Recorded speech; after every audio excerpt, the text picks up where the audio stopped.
Welcome to the Period Besties podcast with Stasha and Katie. Think about it as chatting with your best friends about all the TMI stuff you've never talked about before with two period coaches who've been helping hormones collectively for over 20 years now. I'm Stasha. And I'm Katie, and we're pulling back the curtain on what it's like in the world of menstrual coaching. From puberty to menopause and everything in between, we're here to show you how period coaching can save the day. We'll share practical tips and information you can put to immediate use to improve your hormones and happiness. We're removing the mystery, ending the taboo, and shining a light on just how powerful period coaching can be. So whether you need period coaching or are considering becoming a period coach yourself, these episodes are going to help you. We'll share stories, coach live on air, and bring smart, savvy guests to share their wisdom too. Let's start today's episode. I love Lara Briden. I love her books. I love her blog posts. I love her. We've talked to her. This will be our second time together talking to her. And always learning something new. Today we talked all about ovulation, and what I think was most important was the fact that ovulation is not just for fertility and pregnancy, because we don't talk about that enough. Yeah, absolutely. I'm so glad that she brought up a lot of the things like long-term health and all those sort of things that ovulation really does, and the progesterone, like the vast majority of it you need for ovulation, but also birth control's effects on those hormones and in ovulation and what happens when, like, forget all the side effects of birth control, but just not ovulating because of hormonal birth controls and what that's going to have, right? So all these things that we don't even, we talk about some side effects as a society, but not a lot. But my goodness, just having that conversation was amazing. Totally. No one's talking about longevity, bone health, heart health, like brain health. You're all going to love this so much, like mind blown, so much information. And it was also really fun to get to know her a little bit more too. And like her fun, what food she likes, what food she doesn't like in a different her favorite country. Oh yes. That was really interesting. I've not been there, so I want to see pictures. Loved it. Oh, amazing. Well, everyone listening, you're going to absolutely love this podcast. So buckle in and relax, grab a cup of tea, because you're going to want to hear everything Lara has to say. And maybe bring a notepad. Yeah, absolutely. Without further ado, here is Lara. Amazing. Oh my gosh. Today we are here with Dr. Lara Briden, and I am so excited to bring her to you, our lovely podcast besties, because I've had the pleasure of interviewing Lara before for summits. Katie and I did one together. We got to chat with Lara, and she's just a veritable font of wisdom and information and cycle magic. And I can't wait to get to dive in with you today and talk about how these things came up and how you got on this path and share some amazing wisdom. And we're definitely going to talk about ovulation with you today, because this is a big topic. It's really missing in the conversations around menstrual cycles and periods and all that good stuff. And I think when Katie and I were talking about it, we're like, what do we, Lara could talk about anything. What should we have her talk about? And we were like, ovulation. It's just so important. And we really wanted to, we're going to be talking about a lot in the podcast, and we really wanted to have your expertise in this field as well. So we're definitely going to dive in with that. But the first thing that we ask everybody is, who are you? What do you do? Give us the background. Right. And thanks, guys, for having me. It's great to see you again. Yeah, so I'm a naturopathic doctor. I'm Canadian. Everyone can probably hear from my accent, which is still very much Canadian, even though I've lived down under for 25 years almost. So I lived in Sydney, Australia for a long time, saw patients there. Now I'm in New Zealand, Christchurch, New Zealand. And I see patients here, and I mostly treat women for period and hormone problems. And I have a couple of books, Period Repair Manual for women of any age and Hormone Repair Manual for women over 40. And I've got a third book coming in a few months on metabolic health. Great. Thanks, Katie. For the listeners, Katie's holding up both of the books right now.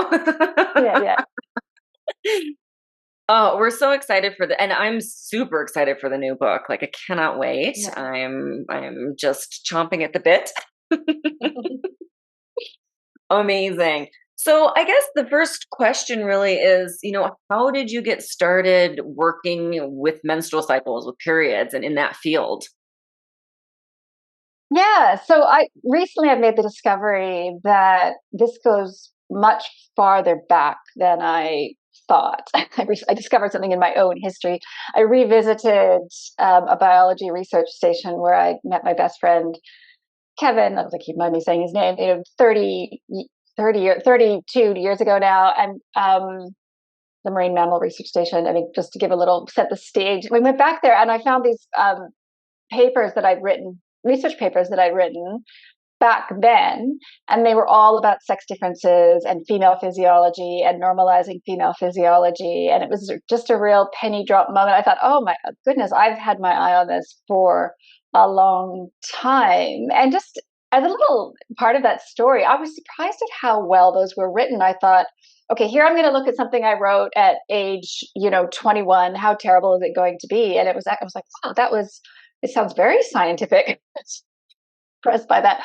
So that was, I came at my naturopathic training, obviously, already with a strong interest in female physiology. And then when I qualified as a naturopathic doctor, originally in Canada and practicing in small town Canada, I was seeing everyone. I mean, I just opened my books to everyone, but I was seeing a lot of women because I think women were seeking and still are seeking other ways of doing things. So that was back in the 90s. So I had women, I remember some of them, patients on super high dose birth control, and the old school hormone replacement therapy and surgeries for everything. And obviously they needed better solutions. And then I found, much to my relief, actually, that the treatments I had and the approach that I had learned in naturopathic college worked very well for women, that the female body responds incredibly well to being given what it needs. I love that. I love that you went back and read all of those papers, because what insight of the path that you went on and not even knowing it at the time.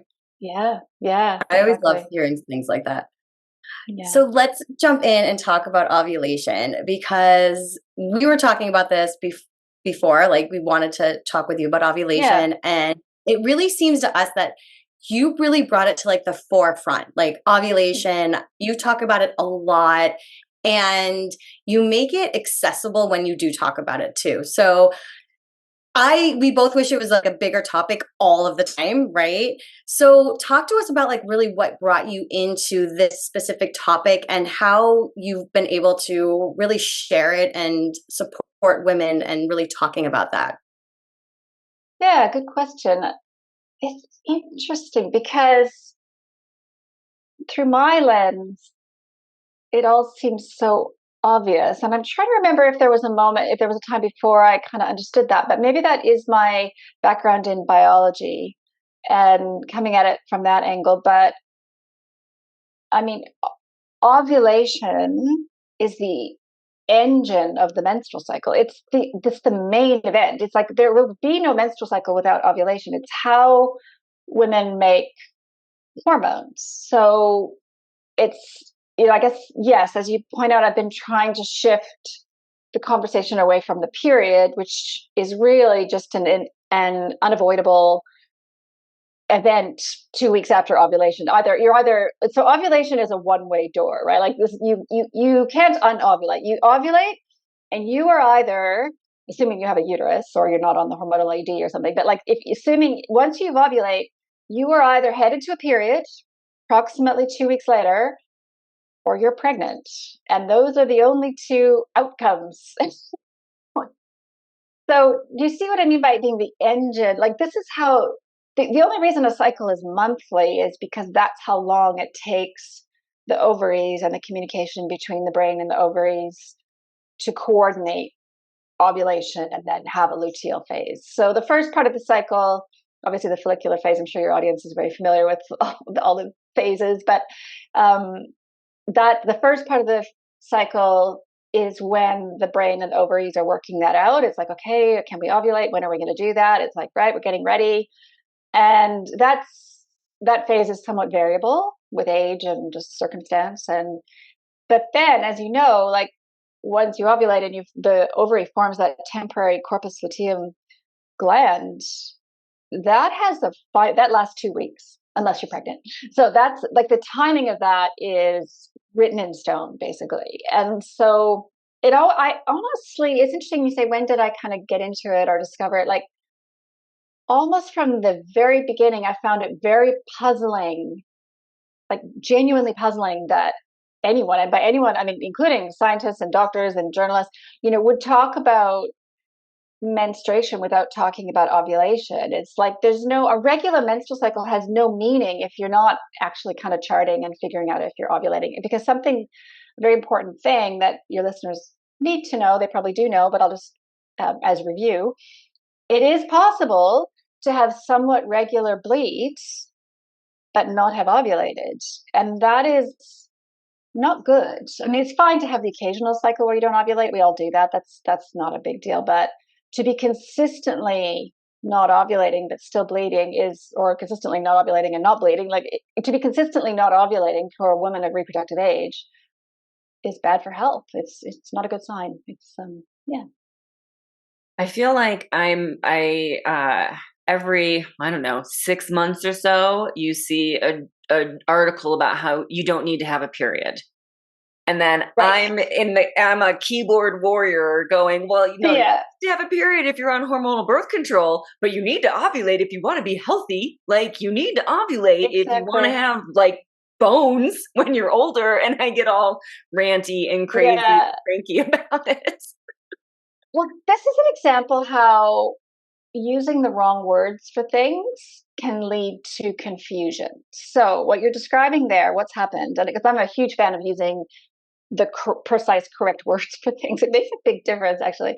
So what you're describing, what's happened in the last couple generations is, I guess, starting around 70 years ago, I guess now when the pill was invented, they unfortunately called the withdrawal bleed, the pill bleed, they called that a period. And you think, well, what's the big deal? Sure, it's like a period, it is the uterine lining shedding, but it's not at the end of a menstrual cycle, a proper menstrual cycle. So, and you think, well, that shouldn't matter. I think, I guarantee the doctors back then knew the difference between a pill withdrawal bleed and an ovulatory cycle bleed, but the doctors now don't. And so now we're in this bizarre situation where the pill is prescribed. It's so bizarre. These like regular pill bleeds are prescribed to regulate the period or to give women a regular period, and they're not. And there's no medical reason to bleed monthly on the pill, as you just said. And so then they're like, it's almost like they discovered it. It's like, oh, actually, there's no medical reason to bleed monthly on the pill. Ergo, therefore, you don't need a regular menstrual cycle. Like it's just the whole thing is just it's hard to believe it happened. Actually, I guess I think as we get older, I'll just make a comment. I think all of us, we like to think that the people in charge kind of know what they're doing and are smart, but like at a certain point, you kind of realize, oh, okay, everyone's just winging it. Actually, and a lot of those so-called experts actually don't seem to get something pretty fundamental about how women's hormones work. It's actually been a very strange story. And I guess I think we're going to look back at the era, what I call the era of contraceptive drugs, and just be like a head scratcher, like, wait, what? So wait, what? They thought, so back then, in the 70s, 80s, 90s, early 2000s, so they thought it was fine to just switch off ovarian function completely, like switch off of women's hormones, and then replace those hormones with this kind of arbitrary dosing of these contraceptive drugs that are kind of like hormones, but really not. And they actually have quite different effects, especially on the brain. And they thought that was fine. Like you could imagine, like the way we look back at what doctors used to do like 100 years ago, and we're like, wait, what? And it's like, so the analogy I often give is what has been happening for women is so bizarre. Would be like, so the way women are told, okay, you don't need ovulation until you're ready to make a baby, ignoring the fact that ovulation is how women make hormones, would be like saying to men, oh, look, you don't need your testicular function until you're ready to make a baby. So we're just going to switch that off and switch off your testosterone. And then we're going to replace it with this medication that's kind of like testosterone, but really more like estrogen. And, you're going to feel it and your brain's going to change shape, but it's fine. That's what everyone does. So yeah, those are my thoughts on that topic. Yeah. It's so interesting you say, like, we're going to look back and wonder, right? And I feel like I have this conversation weekly with clients, potential clients that want to get off birth control, but they're like, oh, but I've been having my period. Yeah. And just, re-educating and kind of sharing like what is actually happening when you're on birth control and the differences. And I think that because of the language that you pointed out, it makes it so confusing that we're all just clearing up the confusion. And can you, just in those conversations you've had, I'm sure you can picture in your memory the look on women's faces when they find out the truth. Like I've had I wish I could just have done snapshots and like do a collage of women going, what? Wait, what? Like this I had to send like links. They're like, I thought I was regulating my cycle with this drug for like 15 years. And now you're telling me that, it just put me in temporary chemical menopause. And, that's an exact, like that's, it's not menopause to be fair. It's, but it's like menopause. Like if you were to measure, with a woman on the pill or combined estrogen pill, and you were to do a blood test for her estradiol, her main estrogen, and her progesterone, you'd see none. Like those hormones are in menopausal levels. And yeah, when women find that out, they're pretty mad, actually. So that's been my experience. And I think medicine could have avoided this. It didn't have to have this bizarre story. Like could have just from the beginning said, right, it's important to have a method of avoiding pregnancy. And so we've come up, we've got this thing that you can use to switch off ovulation, and there's no reason to have regular bleeds on it because all that's not happening. And I mean, that would have women still would have taken it. A lot of women would have, it would have, so not to say like that it was a bad thing that a very super reliable method of contraception was invented, but I just think if the language had been more clear from the beginning, we wouldn't be having these conversations, and we wouldn't have this sort of confusion that has reigned for the last 50 years. Yeah, I 100% agree. Yeah, and it's one of those things where a lot of people don't believe you either, and you're like, okay, I'm going to send you links. I'm going to send you what's actually happening so you can have a better understanding, which is important so that like, oh, I did not know that. Like I would say the majority of women still do not know that. Yeah. Yeah. Most of the women that I talk to will say something to the effect of, well, I'm taking birth control to balance my hormones. Right. Which it doesn't do. Well, you have to stop right there. Like, end that sentence right there, because now we have to have a conversation. Well, it switches off hormones. Right. I mean, that's exactly to be precise and to use the right words for things. I guess, of course, balance. I'm not a huge fan of the word balance, actually, in a hormone perspective, because it's, I like balance and other things like my yoga practice and stuff like that. But in terms of like, and I know the idea is about balancing estrogen and progesterone. And there's, I can get behind that. It is important to have both hormones coming online. But it's not about, they're not balanced, actually. Progesterone absolutely dwarfs estrogen. When progesterone, and this is where progesterone comes from ovulation, for anyone listening who doesn't know. So it's not good to have, cycle after cycle with only estrogen and no progesterone coming on board. And so in that sense, yeah, that's the correct language for that. Yeah. And just to be clear, I know you guys know, but your listeners, there's no progesterone in any type of hormonal birth control. That's the other case of using the wrong word for things. And that is quite a big deal, actually. That has generated so much confusion, because part of the way to understand the difference is that estrogen, the word estrogen is a generic term and legitimately does describe the synthetic estrogen in the pill. For example, ethinyl estradiol is an estrogen, it's a type of estrogen.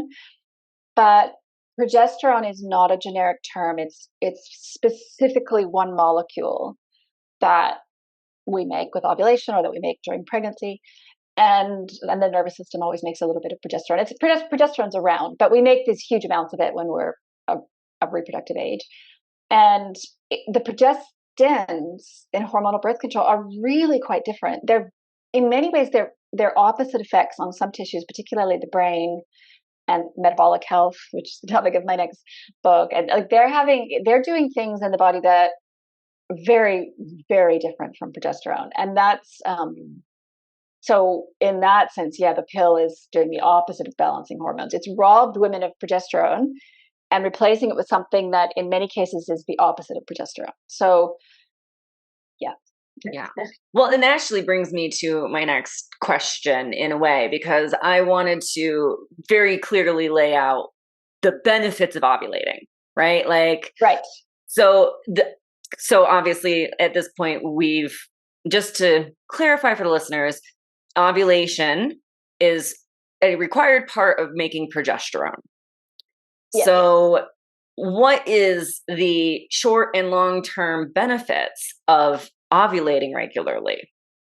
Yeah, for sure. Let's list them. It's a great question. And to be clear, ovulation is arguably also how we make estrogen, not entirely. So just to be clear, we make estrogen on the way to ovulation.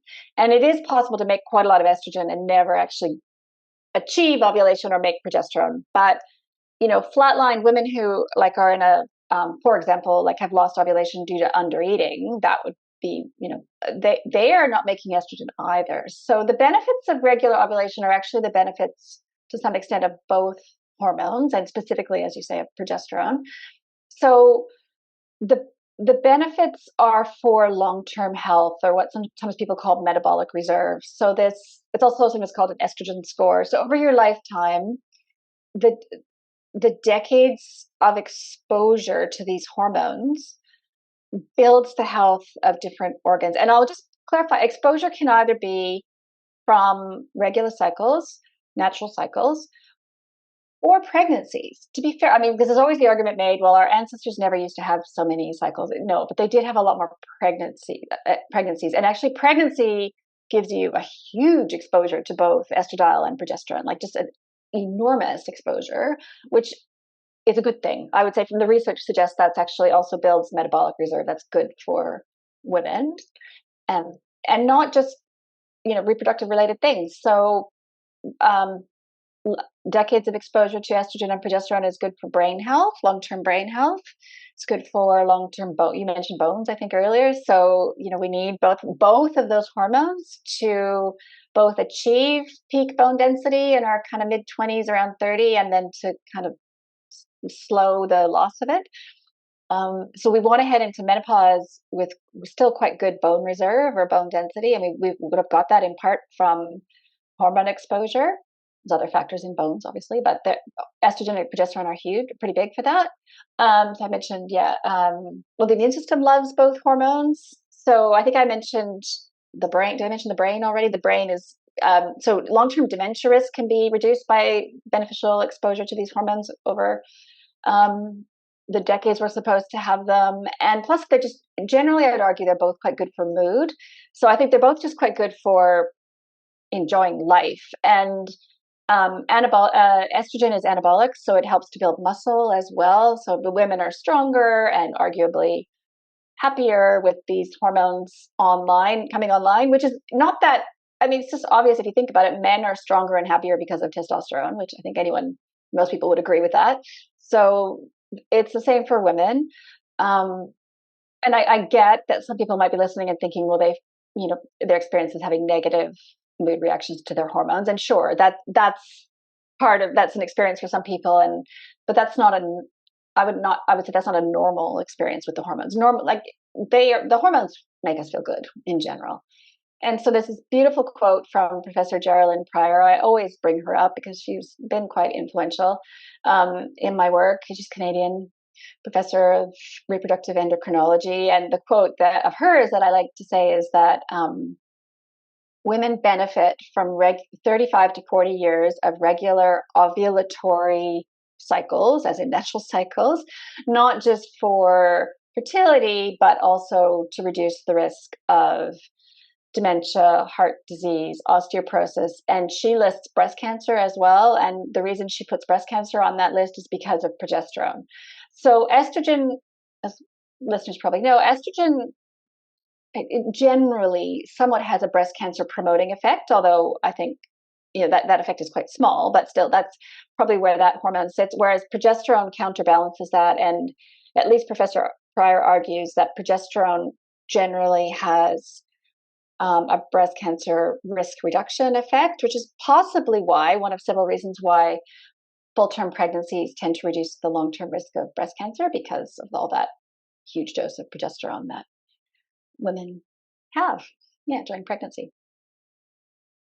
That's fascinating. And I love that you walked us through that, because that's something so important, because a lot of times we just think of it for fertility, because that's what that's what's talked about the most. And so often with my clients, they're like, well, what are the benefits of coming off birth control? And I talk to them a lot about the long-term longevity and how the progesterone and bones and all the things that they're like, whoa, I had no idea. I want to be strong when I'm 89. Like I want to be able to walk to the grocery store, like do all these things. And I think that I'm so happy you brought that up, because I think that's something that we talk often about. And I think it's going to be so helpful for everyone listening in too.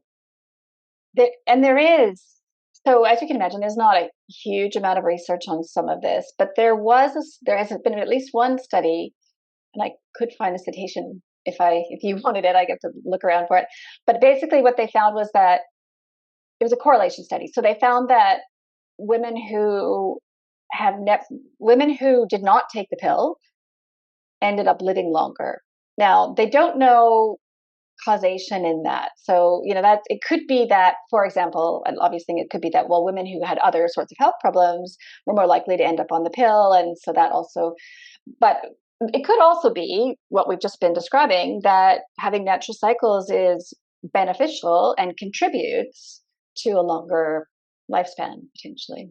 Right. And you mentioned cardiovascular health, and heart issues is the number one killer for women, right? So that right there, I think, is a huge thing to be aware of that we just aren't aware of. We don't think about how our menstrual cycle could actually be affecting our heart health, which is the number one reason women die on natural deaths, is heart failure, or heart disease, or some kind of heart cardiovascular issue. So I think that's interesting. I'm also was reading about that dementia connection recently, which I found so fascinating. And I had read a study they had done on mice years ago now, but they had done a study where they had removed the uterus as well as different things. But they found that the mice that had their uteri removed had memory loss, like drastic memory loss. And the researchers were so shocked that they did the study a second time, because they assumed they had made a mistake, because they couldn't understand why those two things would be connected. Well, this was the spatial. Well, all they can remember. They can. Yeah, it's memory. It's a test of memory in animals. Is how well they navigate mazes and things with spatial cognition. And they, so then they dubbed the term the brain uterine axis, which is pretty fascinating. They don't actually know. So there's lots of mechanisms by which having the ovaries removed can definitely affect cognition, increase dementia risk. That is straight out known as a fact. And that's just a hormone, mainly the hormones, absence of the hormones. But yes, that research around the uterus playing a role in cognition is pretty interesting. I have some theories about what might be going on there, but the uterus is heavily innervated, particularly by the vagus nerve. So it's part of the nervous system, right? It's Yeah. and what I'll just mention something that kind of comes up in my mind whenever we're talking about this sort of thing, because it's fascinating, and I'm not frightened of biology, right? Like, I think the fact that there is this brain uterus connection is interesting, and but it does. I think there's can be resistance to things like this because it does unfortunately hark back a little bit. In the old days, like they used to think, like 100, 200 years ago, oh, women shouldn't go to university because their uterus will take all the blood away from their brain, or vice versa. There was sort of this perceived like relationship between the brain and the uterus, which was quite sexist. So I think we have to navigate a way to kind of reclaim this, and that the body's all connected without, there shouldn't need to be that sexist angle on it at all. Because I think women are 100% capable, even though we have lots of interesting things going on like this. Well, it's navigating the conversation around birth control as well. Like, it was such a liberation, but also it was, had a sordid history, and there's a lot. When you talk about women's health, you're wading into a minefield of different issues. So that's unsurprising that there's that kind of correlation there as well. Yeah. Yeah. And the side effects too. Like, so many of my friends were put on birth control for acne when they were like 13, 14, and were never told about side effects. And then, I think it's ironic, I guess is the right word, and then trying to have children later in life, and like fertility and everything like that, and not having that conversation when they were so young, and just shutting off those hormones. I'm going to say two things about, not to make this whole podcast today about the pill, but it is hard to not talk about the pill when we're talking about ovulation, obviously. 100%. Yeah. One risk of putting very young girls, I would say 13 is very young, on the pill is, what that might mean for later fertility. But they're not, maybe the girls themselves aren't that worried about that or thinking about that. But more broadly, though, I mean, again, just zooming out to sort of not just about reproduction, but we do know from the research that the pill changes the brain, and there is this quite worrying kind of correlation that people who took the combined pill when they were teenagers, young, I don't know how young the study looked at, but go on to have a 3 times higher risk of depression and anxiety later in life, even once they've stopped the medication. So it's not just a medication side effect while taking it, but what the researchers said is like entirely biologically plausible, because during puberty, the brain is calibrating and wiring and very responsive to hormones, obviously.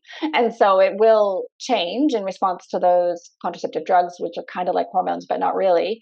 And so the thing that makes me the saddest, actually, and I have seen it clinically quite a lot, is the way it typically goes is on the pill, something like Yasmin for skin, which is particularly bad for mood potentially. And then, 6 months later on an antidepressant. And it's hard. And it's surprising how often that was not really noticed. And you can't really expect the girl to notice that. You know what I mean? Like, I don't know if you can expect a 13, 14-year-old to say, oh, wait, it's that thing I'm taking. That's why I feel so sad all the time now. But it just doesn't I think it might get picked up a bit more now that there's a bit more awareness about it. And so then you end up with a kid on 2 medications potentially for years, and they're both difficult to come off. And the other thing, I guess, the other thing with teenagers and the young teenagers on the pill is that we do know as well that putting them on the pill prevents them from achieving their peak bone density, what I talked about earlier. Like, they won't be building bone the way they're supposed to be at that time.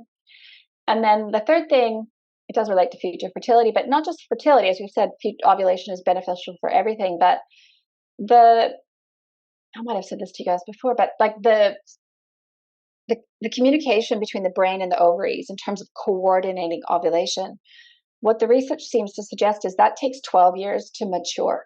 So, you can when girls start getting their periods, like 12 or 13 or 11 or whatever it is, they're not ovulating at first. They're just they're kind of spreading their wings, right? Like their ovaries are making some estrogen. It's like pump out some estrogen, and that'll give them the occasional bleed.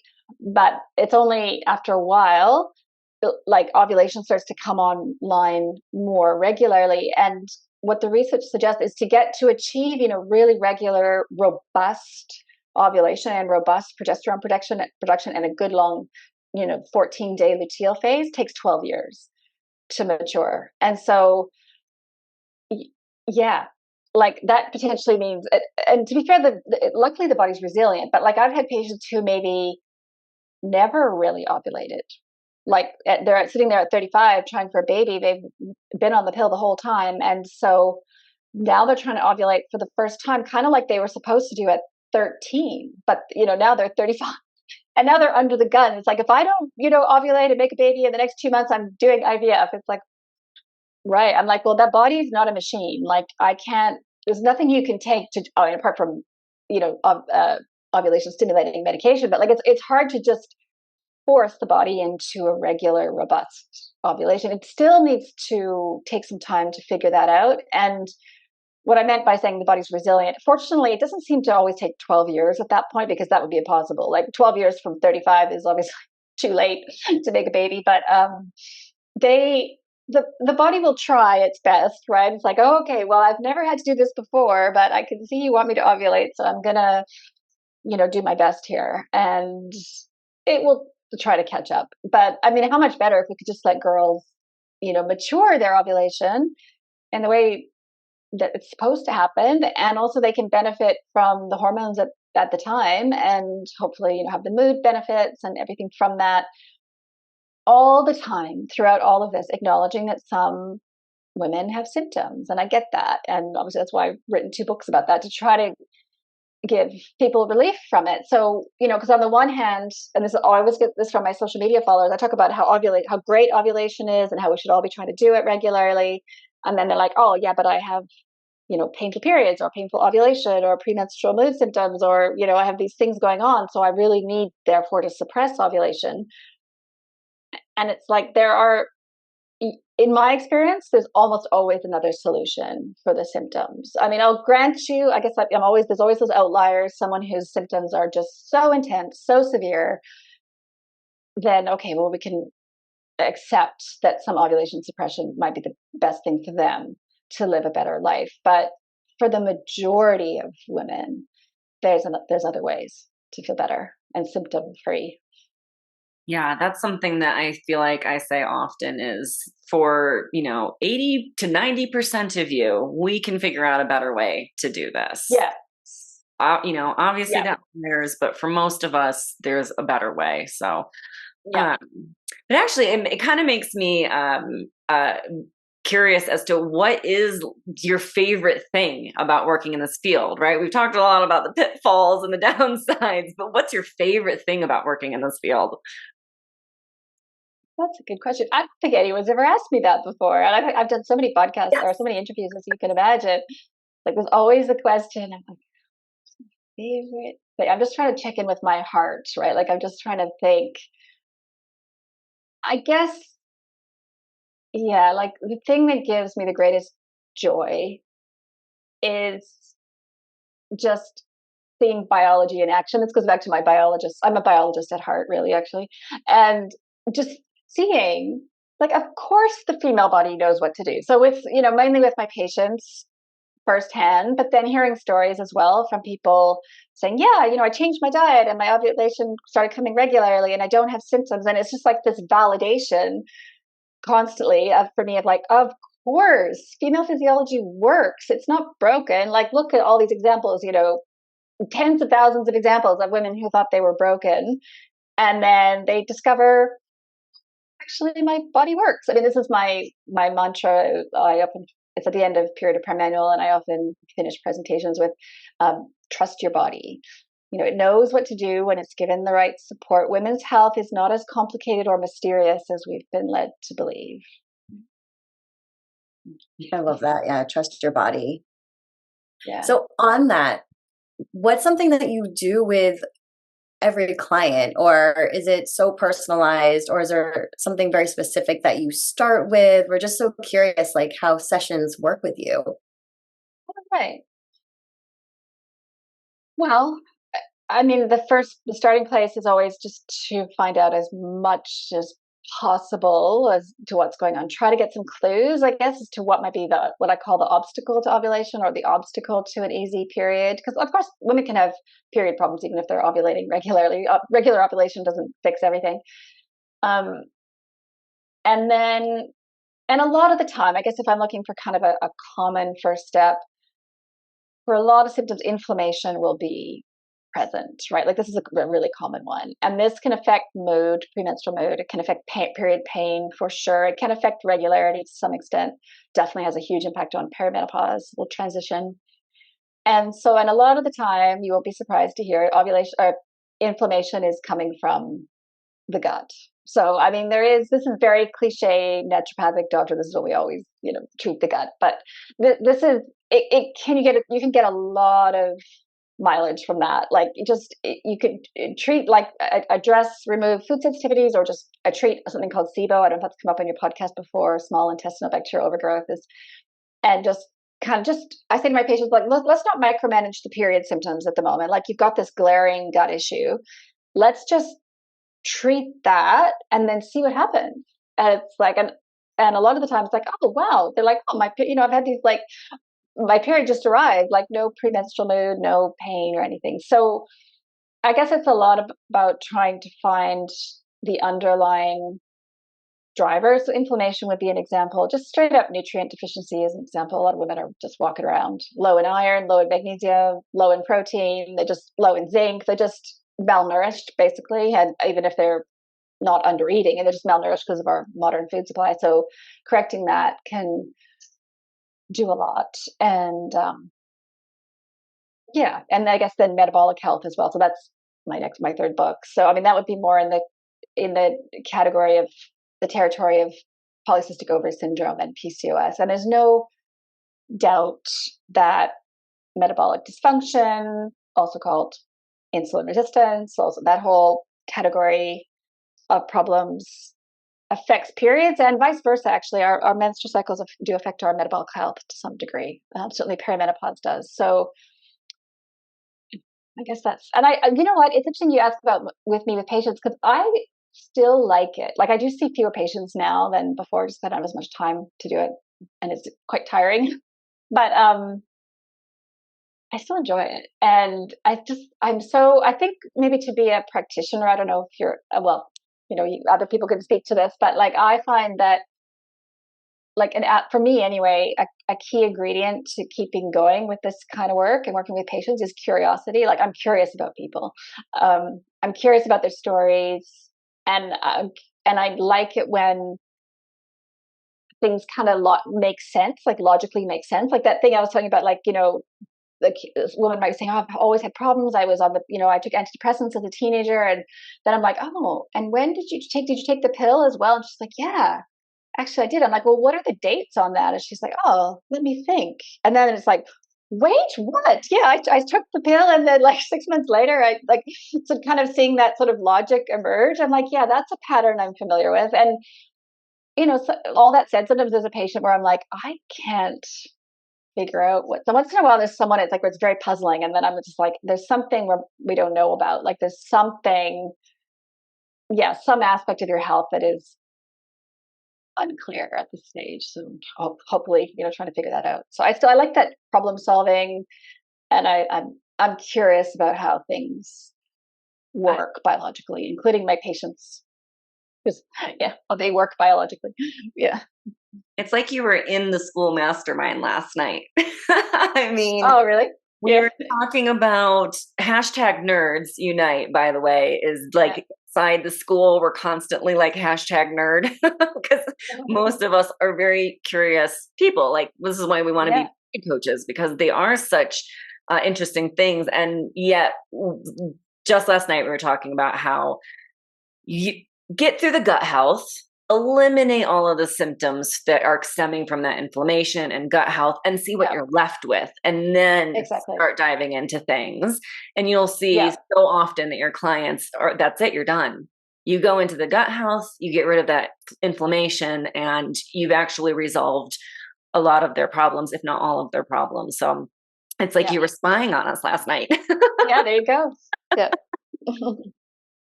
So actually on that vein, or on that note, is there one tip that you find that you give out more often than the others, or whatever, to help improve ovulation?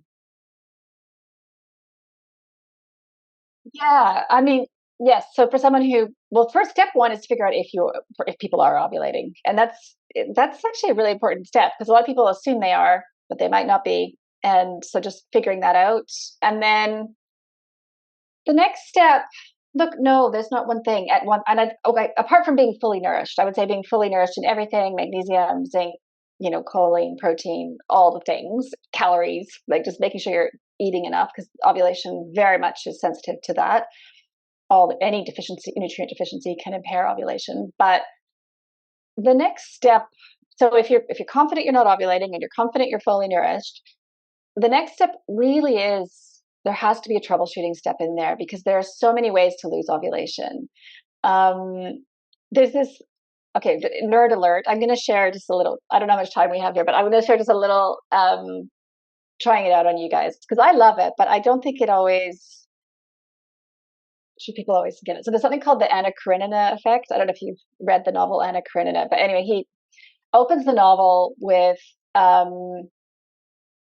should get the exact quote if I'm going to do it, but it's like, there's, a happy family, there's only one way, like a happy family, there's one way to have, our happy family is one thing, and then there's all the different ways to be unhappy. Like basically, it's like, this is true for a lot of anything in systems biology. This is going to be true. So the healthy state, in this case ovulation, there's not one way to lose ovulation, right? Like basically there's multiple ways to lose ovulation. There's lots of ways for the ovaries to be unhappy in the Anna Karenina. There's lots of ways for families to be unhappy, and there's lots of ways for ovaries to be unhappy. So a happy ovulation is really the absence of any of those things that could go wrong.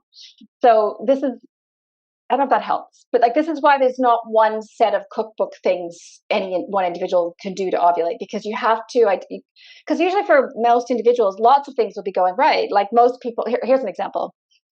Like celiac disease or strong gluten sensitivity is a guaranteed way to lose ovulation. But of course, most people don't have celiac disease. So, they don't have to, so in that, it's not like you can say stopping gluten is the way to promote ovulation. Like, no, like only for people who have gluten sensitivity. So, and there's multiple things like that. Like, problem with the thyroid is a guaranteed way to disrupt ovulation. High prolactin can, like, so there's lots of things. So you do have to, and the doctor, most of this, hopefully, well, a lot of this should fall on the doctor to kind of rule out all these multiple things, some of them more obscure than others.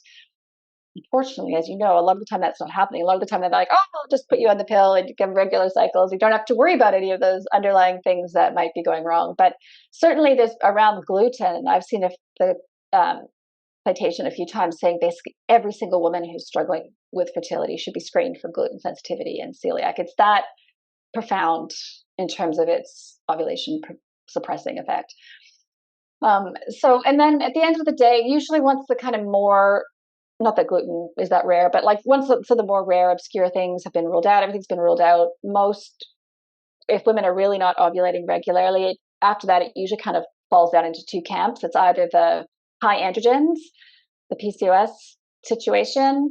High testosterone, high androgens is really not good for the brain ovary communication, and or undereating, some version of undereating, either undereating to the point that you don't ovulate at all, or just undereating to the point that you're having shorter luteal phases or more anovulatory cycles. And as you can imagine, differentiating between those two is pretty crucial, because the mainstream advice for PCOS is to eat less. And yet there's quite a number of women who've been told they have PCOS, but they actually have undereating.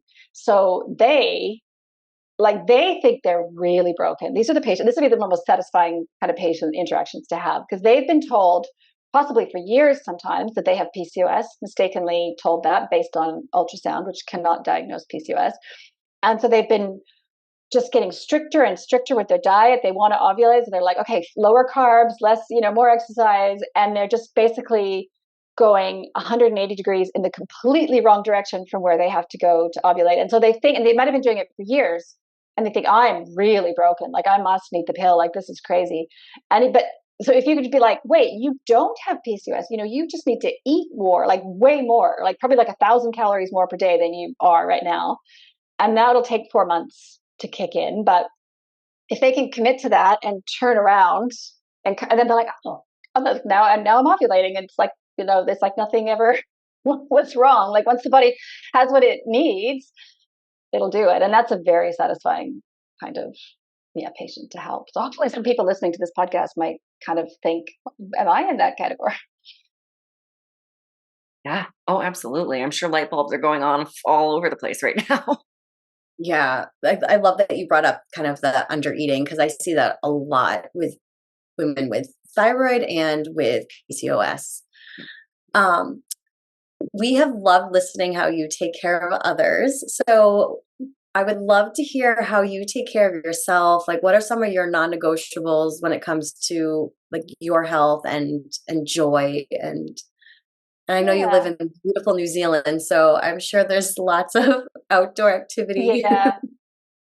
Well, yes, I do walking. Probably anyone who follows me knows I'm a bit of an evangelist for walking. Mostly, hill walking and mountain walking when I can get it, and overnight, like doing it, taking a tent and going overnight. And so I was in Greenland this year, actually. I'll share with you guys, because it was on my lifelong dream to go to Greenland. I did a 12-day trek in Greenland in middle of summer, Greenland summer of 2023. And it was just, yes, it was, well, this is a bit more than your question. You're talking about how to take care of myself more on a day-to-day basis, but this was more like taking care of myself big picture, because it's something I'd really always wanted to do. And so it really did kind of and now I have this saying that, Greenland showed me stuff, like, being out there and sleeping in a tent and just walking day after day is like, yeah, you start to kind of realize things about life. Yeah. That's a longer answer to your question, but I also do yoga. So that would be my other thing. But in my upcoming book on metabolic health, I will say that just for everyone listening, just because I love walking and yoga doesn't mean that that's the best combination. Like some people love team sports, some people love kind of more vigorous things, some people love strength training. And so I have tried to and a lot of that's to do with, I think, talk a little bit about body type, but also nervous system type. I think all of us are walking around with very different nervous systems from each other. And we need to find the pattern of activity and sleep and eating and macronutrients to some extent that kind of suits our nervous system. So that might take a little bit of just thinking for people, and what would work for them. So yeah. Well, I'm right with it. In fact, just a couple of days ago, I was telling Chris, like my partner, we live on top of a mountain, and we drove back and forth across the country for a couple of years during the whole pandemic panini, as I like to call it, the great panini of 2020. And we fitted a Honda Element to be like with a bed and everything in it. Right. I was just thinking, like, man, I miss getting the tent out and going for like a hike and tent camping. Like, we really need to put that on the list for this coming summer. And I'm so glad you said that, because I've just been really craving it. And now it's like, okay, we're going to have to set a date for some good old fashioned get out there with the tent and go camping. Exactly. Oh, I love it. So speaking of the book, tell us, about your business, where people can find you, and about the upcoming book.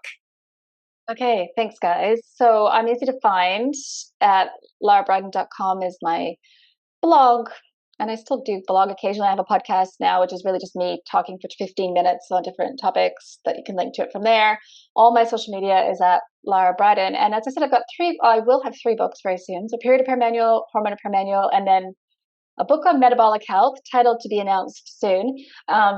It's a deep dive into how to identify and reverse insulin resistance, basically. And I know people, I'll just say, 1 in 2 adults have insulin resistance, so it is not a rarity, and a lot of people have it and don't realize. So I'm just I'm trying to sort of, just get it out there, like, you're not alone. This it's not just about. And interestingly, just in closing, like, insulin resistance can be present with a small body type, a body shape. So it's not necessarily just about being overweight or not. Like, it's a lot more than that. So that's, I hope people can learn something from it. Definitely. Your books are incredible. I can't wait to get the next one. So yeah, that's coming soon. We do a fun little round, quick little go with your gut. We're going to ask some fun questions so the audience can get to know you a little bit better. So just go with your gut, first feeling, jive with it. Yeah. We're going to start with, what is your biggest craving?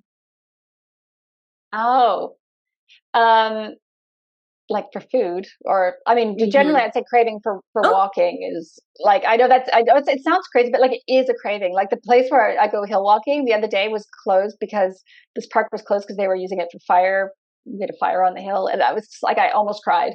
But I'm like, I can't go up the hill. But my other craving, just to be a little more human, I guess, is I do crave coffee in the morning, which, I just decided that's okay.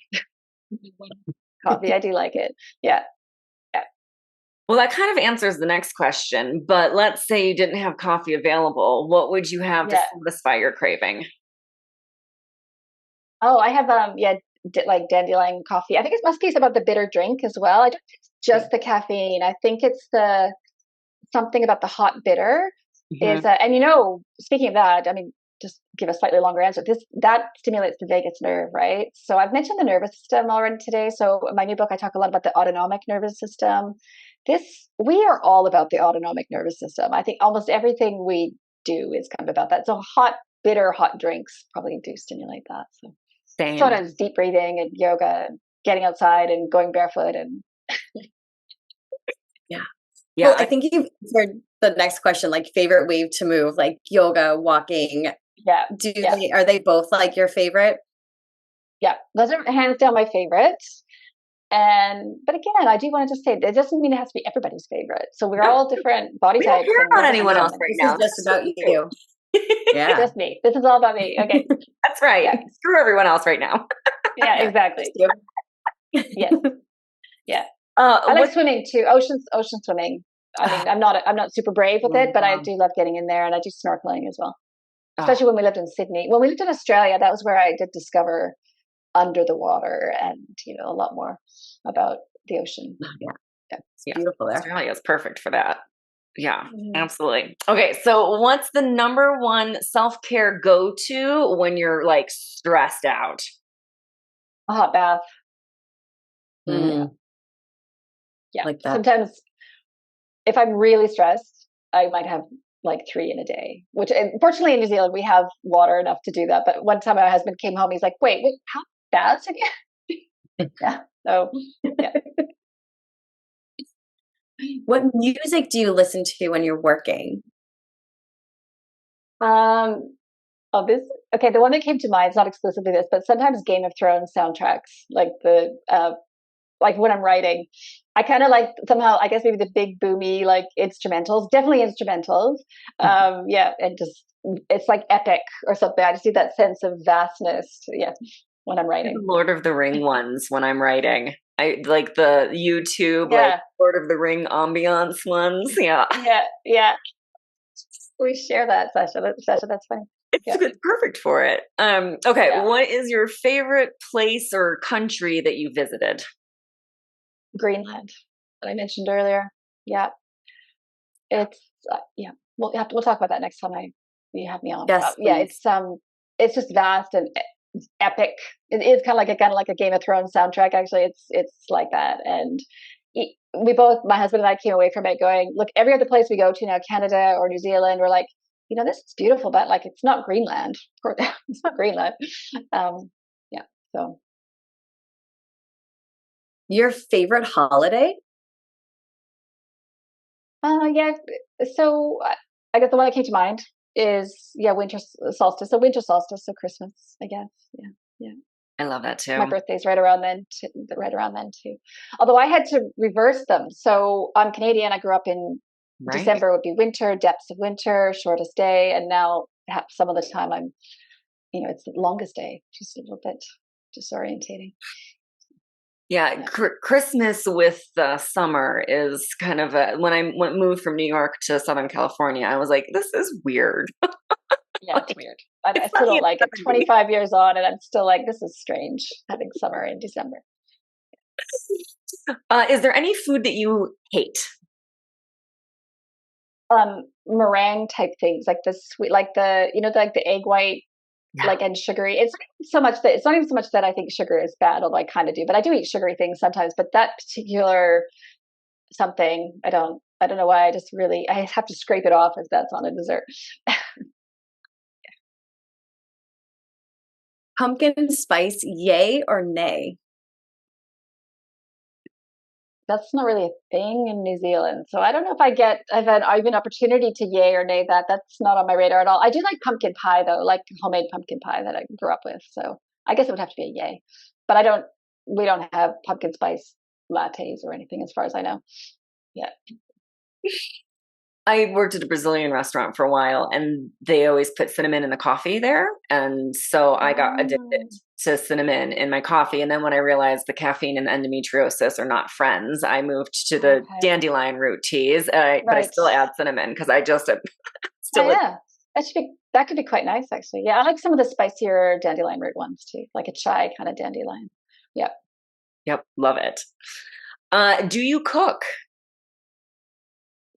Well, short answer, yes, but I don't like it. And so I've just written a book on metabolic health, and my publisher down here she's thought it was quite refreshing to take the angle of basically saying to people, you really do have to cook at home because homemade meals are so important. And if you don't like doing that, I get it, because I really don't like it either. It's time consuming. But it has to be done. And fortunately, my husband does do quite a bit of it. He does this fancier meals, and I do the like boring, just meat, potatoes kind of meals. Yeah. Same. Yeah.